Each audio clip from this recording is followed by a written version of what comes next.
This is The Allusionist, in which I, Helen Zaltzman, present the annual parade of bonus bits from the year's interviewees who said too many interesting things to be contained in their main episodes and/or talked about non-language matters.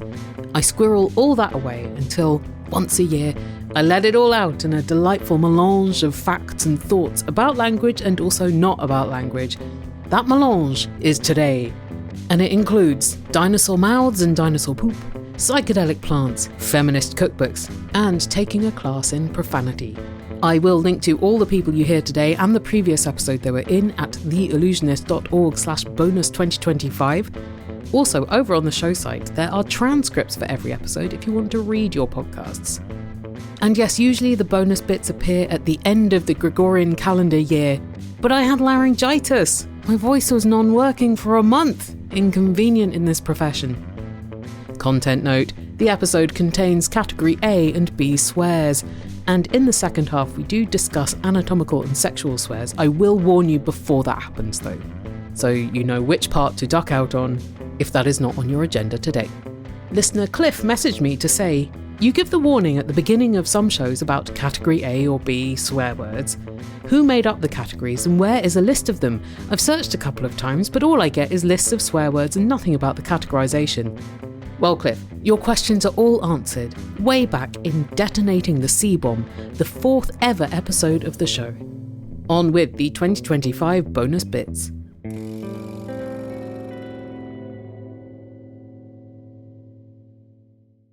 In the episode Bread and Roses and Coffee, Alex Ketchum, author of the book Ingredients for a Revolution, A History of American Feminist Restaurants, Cafes and Coffee Houses, talked about the 1970s and 80s heyday of those establishments. Afterwards, some of you told me anecdotes about going to those places. Keep them coming, I loved hearing about that. Here, Alex talks about the problem with the terminology wave, as in first wave, second wave feminism, the fourth wave we're presently in. There's a lot of scholars who have written on this. But one of the challenges with this wave theory that many people may have heard of this idea of like first wave is kind of focusing on suffrage, the right to vote, education movements and so forth, kind of starting at the end of the 19th century, ending around the 1920s, kind of ending with suffrage. And then second wave of being like, does it start in 1963 with Betty Friedan's feminist mystique, or is it in the 60s, part of countercultural movements? But 1960s, 1970s, kind of going until 1980s, and then this idea that third wave comes after the late 1980s and is kind of like the daughters of the second wave, and then this question of, are we in a fourth wave now? So while that can be sometimes a helpful shorthand, there's a few challenges with it. One is that it really is specific to the experiences of middle-class white women in the United States, and then other nations are trying to like hodgepodge onto it. The reason it's really focused on middle-class white women's experiences is even within that kind of narrative, it's white women who are getting the right to vote in 1920s in the United States. So, for example, like many Black women are not able to vote until really the 1960s in the US. When we're looking in the Canadian context, Indigenous women aren't able to vote until the 1960s. So you have all of these different groups of women who are left out of that narrative.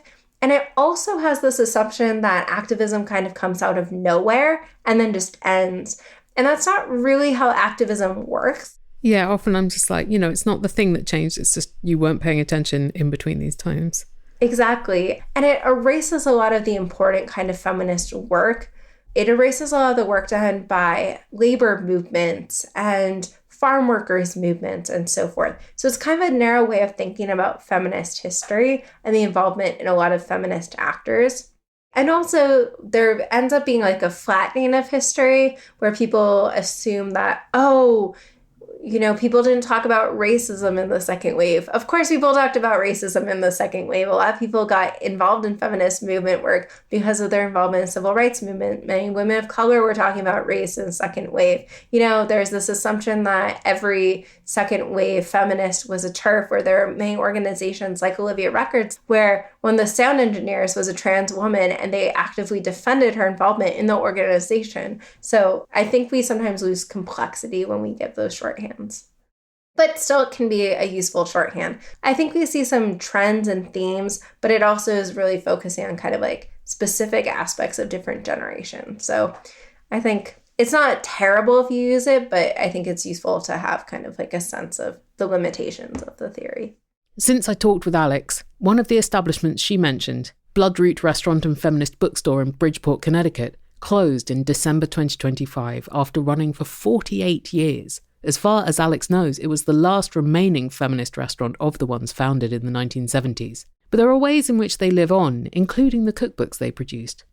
Many of these restaurants produce different forms of material culture. So they produce cookbooks, they produce concert posters, and so forth, which is really a rich part of this history and speaks to also their cultural contributions at large in creating these feminist networks that supported bookstores, credit unions, and which supported them in turn. One of the things that I really enjoy looking through is the cookbooks themselves. I mentioned Bloodroot before and their first book, Political Palette. They've released many cookbooks over the years. And what is notable is that these cookbooks are organized by season. And actually the first one has micro seasons. So there's early winter, late winter, and underneath every recipe, there's quotes from lyrics of feminists who they admired. There's bits of poetry. There's artwork included that reflects what they saw as feminism and feminist food. And one of the really exciting things, too, was in their archival records, as well as a box of their own materials that they just let me borrow for a while, were all these letters of exchange of them writing to folks asking for permission to use this material, but also folks expressing how excited they were about having their own words within these cookbooks. So there's this kind of way that food is tied to this broader feminist culture and material production. I have quite a big collection of 20th century cookbooks, but most of them are from a bit earlier than that. So like in a very short space of time before that, you've got these things that are hugely like reductive and this fairly awful portrayal of heterosexual drudgery. Yeah, definitely. And I think, too, we can look at also, so the way that cookbooks responded to feminist movements is a really interesting history. So there was the Working Woman's Cookbook series for like women who worked outside the home and saying like, here's quick meals you could make without actually challenging or questioning, like, why are we still expecting women in heterosexual relationships to do all the cooking? There was the I Hate to Cook cookbook by Peg Bracken. And there's also kind of a lot of ones that are like quick, easy meals that were kind of responding to the rise of more and more women working outside of the household as well as inside the household, although many women of color and working class women had already been doing that. But then there's also kind of assumptions that within kind of lesbian communities that lesbians don't cook or don't cook well. And so there's cookbooks that respond to that and cookbooks that double down on that. So that's from the 1980s and 1990s and onward. One such cookbook from 1983 was the Whoever Said Dykes Can't Cook cookbook. That title is really having it all because it is insinuating they can't cook, but also can cook. Yeah, it's playing on the stereotypes, bringing people in. Despite like stereotypes of like lesbians and lentils, many of the cookbooks have it, but then there's this kind of playfulness around it. There's this cookbook I have in my collection where it's like a toy dump truck with like chocolate chips and this idea of like food by lesbians is trash. And then there's books that are like really like celebrating like food and erotica and lesbian culture and like the sensations on the tongue and stuff. So there's like all this really interesting interplay with this history of cookbooks responding to gender roles as well as sexual orientation and really different kinds of production of when mainstream cookbook publishers are releasing what they see as like a response to feminist organizing of like, here's quick meals, here's fast ones, here's like meal cheats versus actually a lot of the feminist cookbooks from the feminist restaurants are actually really detailed recipes that require a lot of steps and might seem actually to come up against or cause friction with some of the like kind of feminist movement principles. But here's where you see some of the like divisions within feminist movement organizing of like liberal feminism, corporate work culture kind of feminism, and then kind of ecofeminism and some of the socialist feminist work. Have you cooked any of the recipes from the cookbooks? Yes, I have. My favorite one is the sourdough chocolate devastation cake from the Bloodroot cookbook. This recipe has been really significant for me in multiple times in my life. So when I finished my undergrad honors thesis, I brought copies to give Selma Miriam and Noel Fury of Bloodroot, and they gave me like a slice of that cake to like celebrate. But also when I did my PhD defense, I cooked the cake for the committee as part of my defense. Cool. Because I was like, we're going to talk about food. You need to like taste this food. That's so nice. I bet the examiners don't get that very often. No, they don't. On to something less palatable, poison. Martin Austwick, the Allusionist house band and husband and regular feature of the Allusionist live shows and live streams that you can attend via theallusionist.org/donate, came on the episode called Bane Band Bath, where we talked about poisonous plants, and he sang a delightful song about them called Poison Garden. And for this conversation, I had looked up the etymology of the poisonous plant henbane. I learned that henbane probably isn't from the word hen or bane as in killer, even though it could probably kill a hen.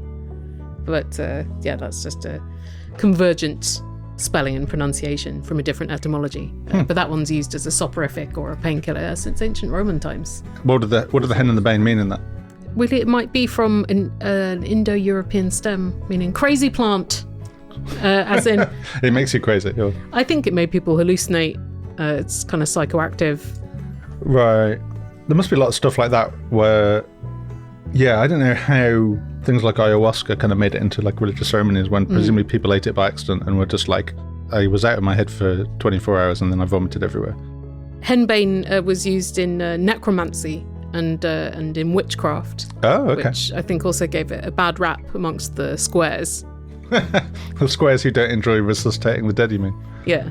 But I think it's also if you drink a hallucinogen and then have some very psychedelic dreams, they can be like, who has psychedelic dreams? Witches. And then execute people for witches. So it seems like it was less of a bane for hens and more for witches.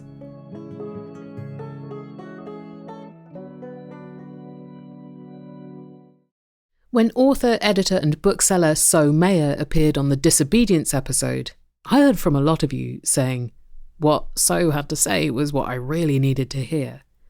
One of the things they and I talked about was shame, and I wanted to ask So about one way I've noticed the apprehension of shame and disgust shapes some people's behaviour. I was just thinking about some conversations I've had with people who are not being very good about using people's pronouns and people's names, chosen names. And I think with some of them, it comes from fear because they don't want to make a mistake. But in doing so, they deliberately trash a lot of stuff. And also, I think just people are unwilling to accept that in a few years' time, it could all be different again. Like all the vocabulary could be different again. And I think it's all right to be like, in 5 years' time, what I'm saying now, because it's the accepted thing to say, will be wrong. It's moving fast. It's moving fast, and, you know, rigidity and authoritarianism go along with each other. The fear of getting something wrong and the fear of change are two of the things that allow authoritarian structures to persist and shore up those structures. Fear, shame, what you're describing, which is that shame has this social aspect, which is that there is a social cost to us to getting something as we perceive wrong or being seen as different. And there is a threat attached to that. And sometimes that threat is genuine. And there are genuine reasons for us to navigate or negotiate that as we need. And sometimes that threat is the chilling climate and it produces compliance in advance and often throwing other people under the bus to secure our own social status. There's an understanding that certain people or in certain categories or contexts, you make mistakes more often than not. So if you're new to a situation, whether that's because you're very young or you've just arrived at this knowledge, there's a leeway and a latitude that you're allowed to make mistakes. But that doesn't mean you can keep making them. Someone will say that was a mistake. But what's so difficult in our culture is sitting with that shame without dissolving under the threat of what shaming is so often used to attack us with. Or the expectation, even if it doesn't necessarily arrive. I mean, I think often it is overstated as an outcome. It is, but once you've had that outcome, or once you've seen that outcome operationally, it gets internalized and people can activate that. They can use shame with this threat dangling behind it. So this idea of being allowed to make a mistake, which is something that we all do when we're learning language, actually, and a reason that many people have a very fraught relationship to spoken language, to written language, is because they were shamed around using a word wrong as children. But you know what? Humans are very inventive, and it may take some hand gestures, it may take some asking questions and saying, I don't understand, rather than you're wrong. Imagine if we said that instead. Mind-blowing. Mind-blowing. I'm not quite sure what that means. Or, that's new to me. Or that's new. Or, you know what? I'll try. It's a nice move. Yeah. Now, Hannah McGregor of the podcast Material Girls, Witch Please and Secret Feminist Agenda came on the episode Dino to talk about dinosaurs, because Hannah has written a great book called Clever Girl about the film Jurassic Park. Two of the characters in the film are chaotician Ian Malcolm, played by Jeff Goldblum, and paleobotanist Ellie Sattler, played by Laura Dern, who, in one famous scene, rummages around in a heap of Triceratops dung. You compared yourself to Ian Malcolm, both academic and stylistically. Yeah, it's just true. Marcel Cosman, my co-host on Material Girls, I think is a real Laura Dern.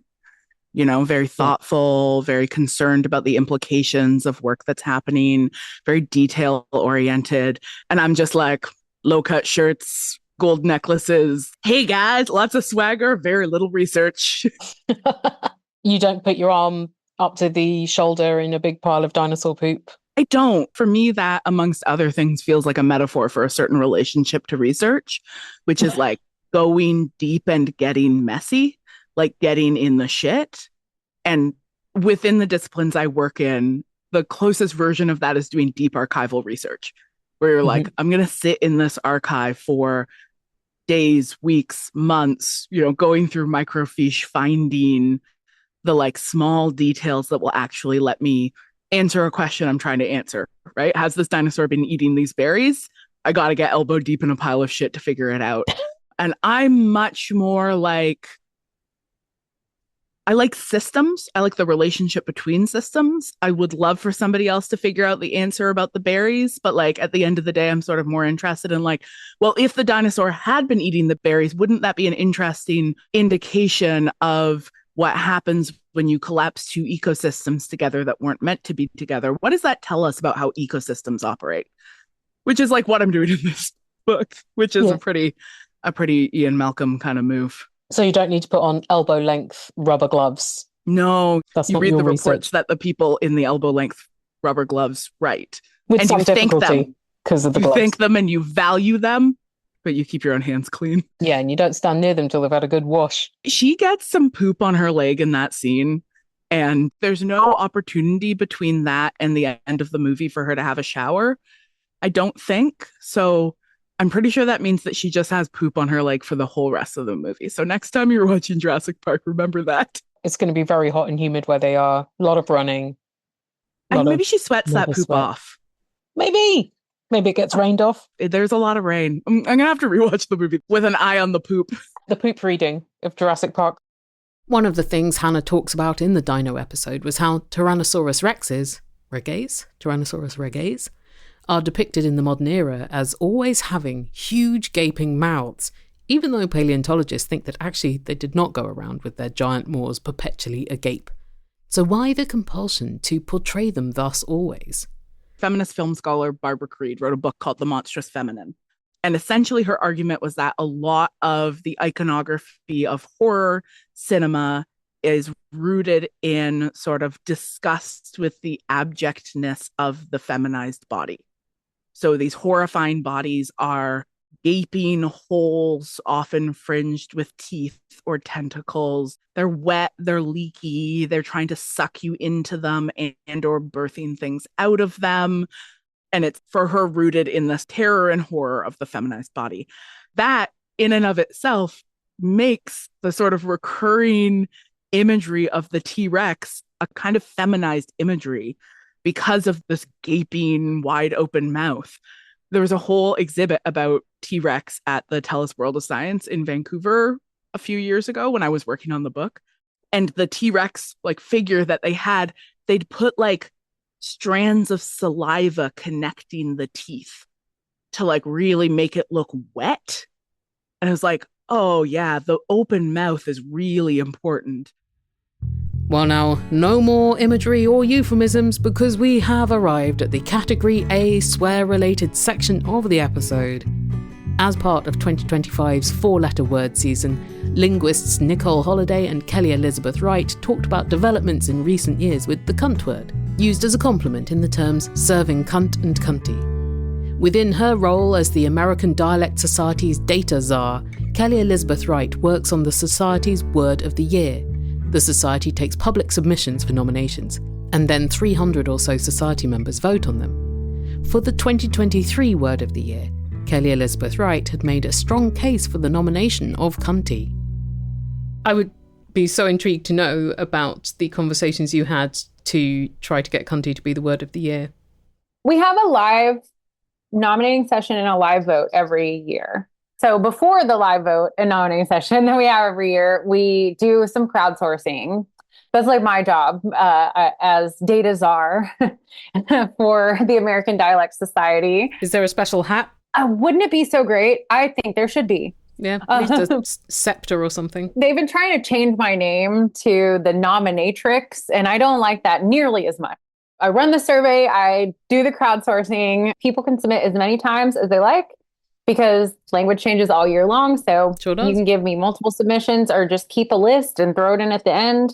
Cunty was nominated. It was nominated by a bunch of people. And when we had our live nominating session, the people walk up to the microphone and they make a case for a word, either words that are already have been nominated or they nominate a new word. And so I spoke during the thing and said, cunty, it's prominent, it's rapidly changing. We're watching that happen right now. So it feels very new. It feels like of this year. And then several older women in the room were like, absolutely not. Like, we can't do this. I don't understand what you mean about this word doing this and that. And so I had to be like, well, okay, so like Beyonce and like all this other stuff and like blah, blah, and it doesn't have the same meaning, as an adjective, it, takes on a different role.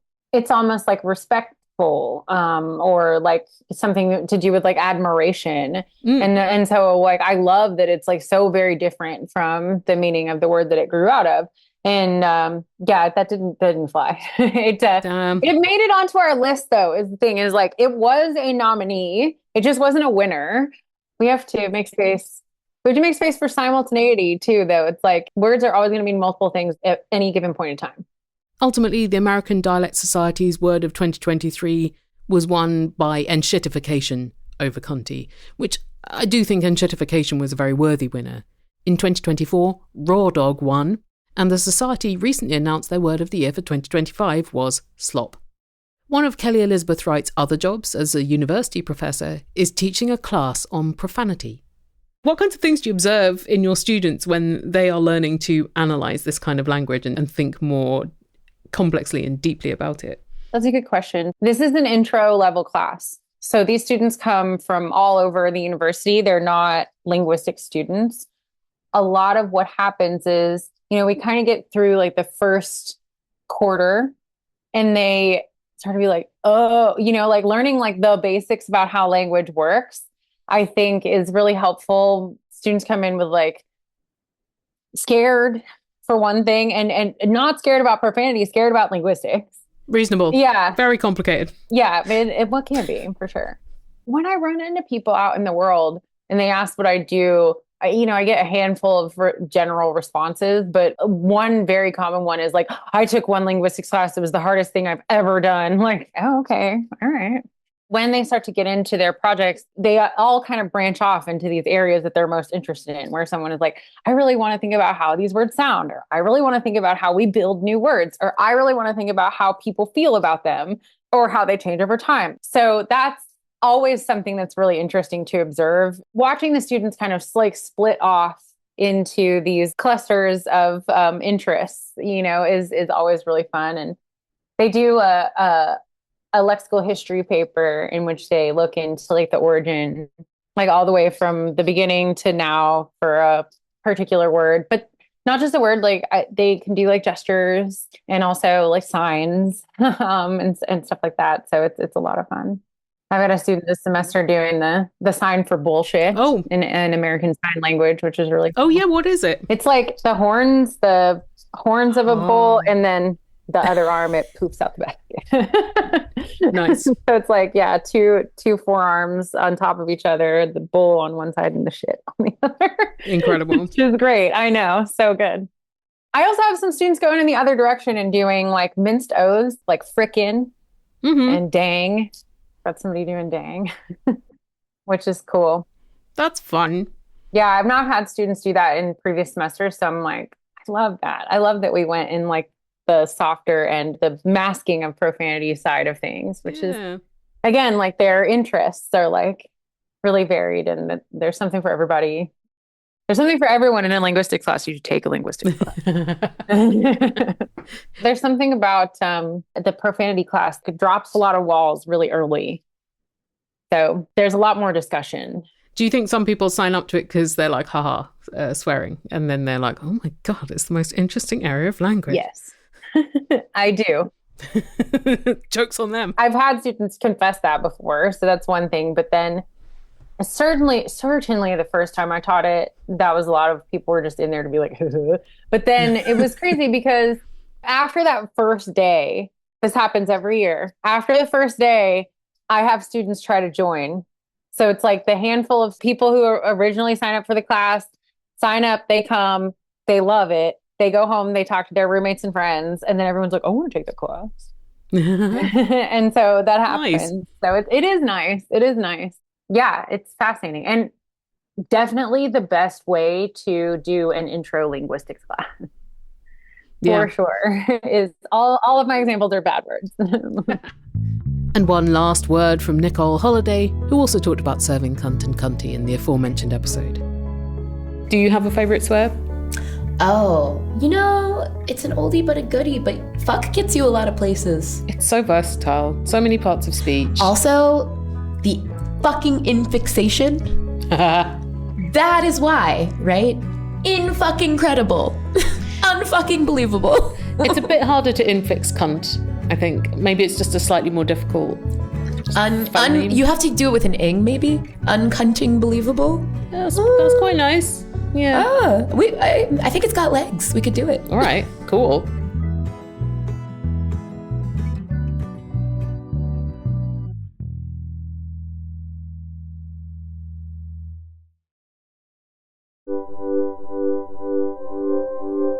Hey, if you would like to stay occasionally informed by email about illusional happenings, since the social internet doesn't help us out much these days, then you can sign up for a free account at patreon.com/allusionist, and it just behaves like a newsletter. No financial commitment required.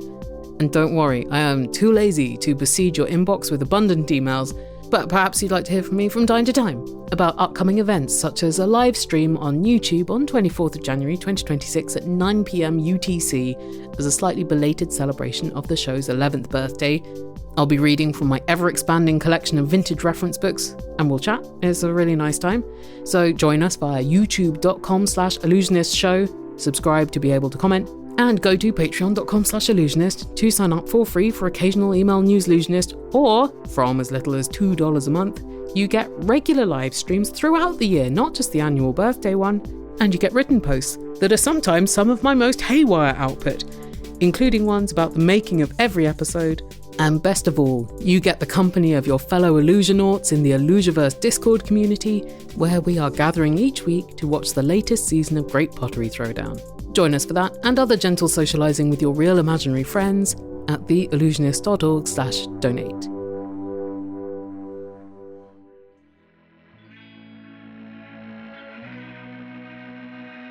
Your randomly selected word from the dictionary today is glaucous. Adjective, technical or poetic/literary. 1. Of a dull greyish green or blue colour. 2. Covered with a powdery bloom like that on grapes. Try using glaucous in an email today. you heard from, in order of appearance: Alex Ketchum, author of Ingredients for Revolution. Her new book is How to Organise Inclusive Events and Conferences. And speaking of those, the Queer Food Conference she runs is the 1st to 3rd of May 2026. Martin Austwick is the house band of The Allusionist, and Martin the Soundman in our other podcast Answer Me This. He also makes the experimental podcast Neutrino Watch, and music which you can find at palebirdmusic.com and Bandcamp, but not on Spotify, because they're evil. And if you're still listening to this show on there, get yourself to Pocket Cast or something else instead. So Mayer is a bookseller, author and editor. Find their work at somayer.net, including their recent book Bad Language, which is a memoir and manifesto about language and power and dragons. And another recent book they co-edited is The Word for World, The Maps of Ursula K. Le Guin. Hannah McGregor is an academic and podcaster on such shows as Material Girls and author of books including Clever Girl, Jurassic Park. On the 2nd of February, they're doing a talk about Jurassic Park, for which you can get tickets to attend in person if you happen to be in the relevant part of the Netherlands, or to attend virtually if you're not. Kelly Elizabeth Wright is a linguist and recently had a paper published in the journal Cognition. And the American Dialect Society just concluded their 2025 Word of the Year process, and you can check out the results. And linguist Nicole Holliday is mixed linguist on TikTok and Blue Sky. She's a great follow, and you can find more of her work on her website, nicoleholliday.com. It's Holiday with a double L.